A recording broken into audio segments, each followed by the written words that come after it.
동남아에서 최하위 수준의 후진국에서 놀라운 경제 성장을 하며 개발도상국 수준까지 올라온 베트남. 거의 기적 같다고 불릴 정도의 베트남 경제 성장에는 한국 기업들의 기여도가 80% 이상은 된다고 할 수 있습니다. 사실상 한국이 없었다면 베트남이 지금처럼 먹고 살 만한 나라가 될 수 없었다는 것이 사실입니다. 그럼에도 베트남은 몇 번이나 한국의 뒤통수를 쳤죠. 들을 때마다 화가 나게 만드는 베트남의 배신과 통수는 사례가 너무 많아 하나하나 열거하기도 힘들 정도입니다. 이런 베트남의 처사에 질려버린 한국의 기업들이 하나 둘씩 베트남을 손절하겠다고 밝히고 있어 베트남 경제에 빨간불이 들어오고 있는 가운데 베트남 자동차 시장에서 1위를 차지하고 있는 현대자동차마저 베트남에게 등을 돌리고 손절하겠다고 발표하여 베트남에 비상이 걸렸습니다. Go to.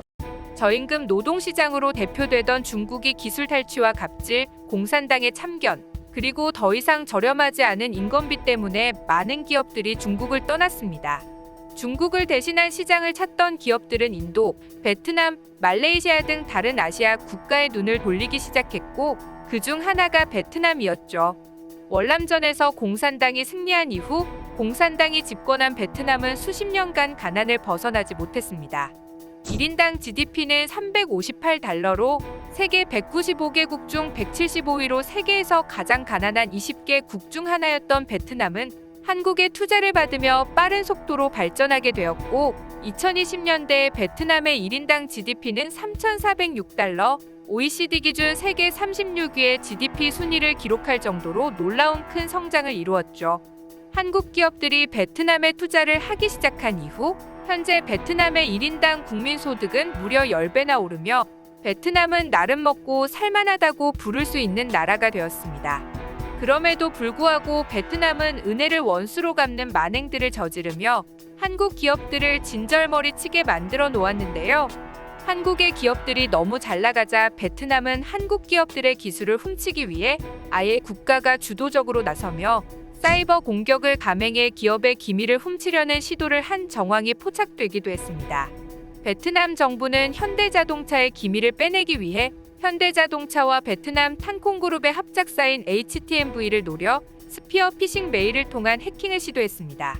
MS 워드 파일로 위장한 악성 코드가 삽입된 파일을 교묘히 메일에 삽입하여 해당 파일을 실행하면 악성 코드가 심어지고 이를 통해 원격 제어로 기업의 기밀을 탈취하려는 것이 목적이었던 것으로 밝혀졌습니다.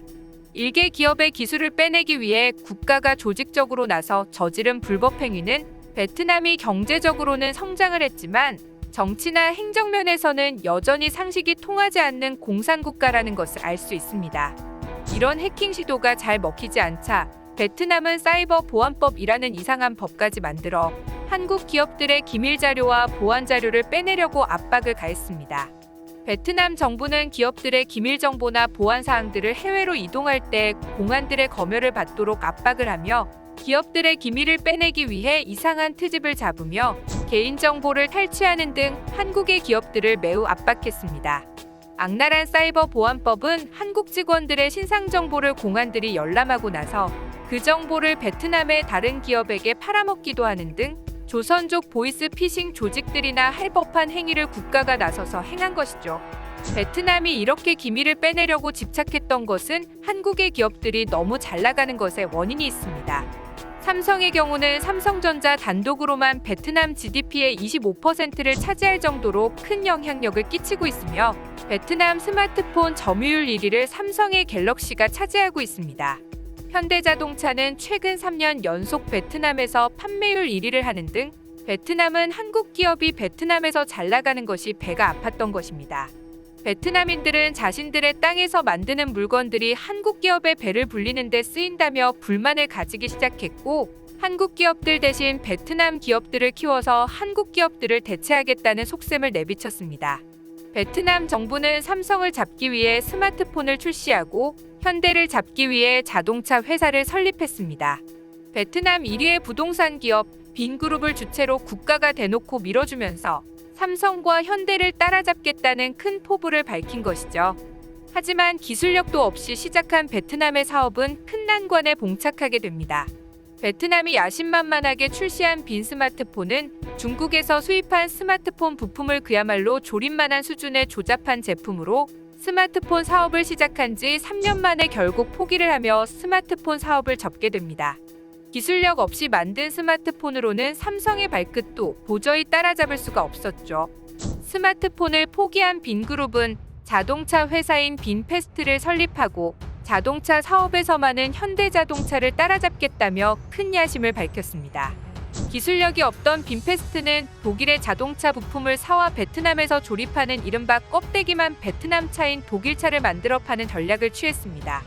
고급화와 애국 마케팅으로 비싼 가격에도 불구하고 초반에는 판매가 되며 조금 먹히는 듯했지만 베트남의 빈약한 기술력으로 인해 자동차의 조립마저 제대로 되지 않아 각종 하자가 발생했고 애국심에 자동차를 구매한 소비자들마저 조잡한 품질의 분노를 금치 못했습니다. 빈페스트의 자동차를 구매한 소비자들이 빈페스트의 조악한 품질을 유튜브 등지로 공개하며 불만을 제기하자 빈페스트는 역으로 소비자를 고소하는 등 악덕 기업으로 낙인이 찍히게 돼버렸죠. 기술력 부족과 만들면 만들수록 손해를 보게 되는 빈페스트 자동차를 본 빈페스트는 전략을 바꿔 내연기관차를 단종하고 앞으로는 전기차를 만들겠다는 선언을 합니다. 기존의 내연기관차는 적어도 수십 년 이상의 노하우가 필요하지만 전기차는 내연기관 자동차보다는 진입 난이도가 낮기 때문에 자신만만하게 미국에 40억 달러를 투자해 공장을 짓겠다고 선언하면 나스닥 데뷔까지 하겠다는 포부를 밝힙니다. 하지만 정작 핵심 기술이 없던 빈페스트는 자동차를 만들기 위해서는 현대와 삼성 등 한국 기업에서 인재들을 빼와야 회사가 굴러갈 정도로 처참한 상황이었습니다. 기술력이 없으니 국가가 나서 삼성과 현대의 기밀을 빼내려 시도까지 했던 것이죠. 야심차게 나스닥에 상장을 하겠다던 빈페스트지만 올해 추진하려던 IPO가 내년으로 미뤄지는 등 빈페스트의 앞날은 시작도 하기 전부터 암울한 상황입니다. 빈페스트는 기술력과 부품이 없어 해외에서 부품을 조달하는 것에 큰 난항을 겪고 있으며 중국에서 들여오려던 자동차 부품들은 상하이 공장들이 문을 닫으며 자동차의 생산은 무기한으로 연기될 수밖에 없어 무계획적으로 시작한 사업은 돈만 쏟아붓고 사업은 사업대로 좌초되기 직전의 위기 상황에 직면했습니다. 이런 베트남의 행태를 지켜본 현대는 결국 베트남과의 손절을 택합니다. 앞으로는 내연기관차의 비중을 대폭 축소하고 대부분 전기차를 생산하기로 결정한 현대는 새롭게 지어질 전기차 전용 공장을 인도네시아와 미국의 조지아주에 건설할 예정이라고 밝혔습니다. 현재 남아있는 베트남 공장은 현대차가 내연기관차의 생산을 줄이며 점점 축소하게 될 예정으로 더 이상 베트남은 현대차에게 있어 아시아의 중요 생산 거점이 아니게 되어버렸습니다. 지금까지 베트남에서 생산하던 현대자동차는 아시아 각국에 수출되며 베트남의 외화벌이에도 큰 역할을 했지만 삼성에 이어 현대마저 베트남을 손절하며 베트남의 경제는 고꾸라질 수밖에 없는 상황이 되어버렸습니다. 사실 갑질을 해야 하는 것은 베트남이 아니라 한국의 기업들입니다. 기술력과 자본이 있으며 세계적인 인지도도 있기 때문에 세계 여러 나라에서 서로 자기들 나라의 공장을 지어달라고 오히려 한국 기업에 요청하고 있는 것이 엄연한 현실이죠. 심지어 미국마저 한국의 삼성이나 현대 같은 기업들에게 자기들 나라의 공장을 증설해달라고 요청을 하며 세금 감면 혜택 같은 조건까지 내세우며 한국의 눈치를 보고 있는 상황인데 베트남은 그런 한국의 기업들에게 오히려 자신들이 갑질을 해댔고 심지어 기업의 기밀을 훔치려고까지 시도를 했습니다.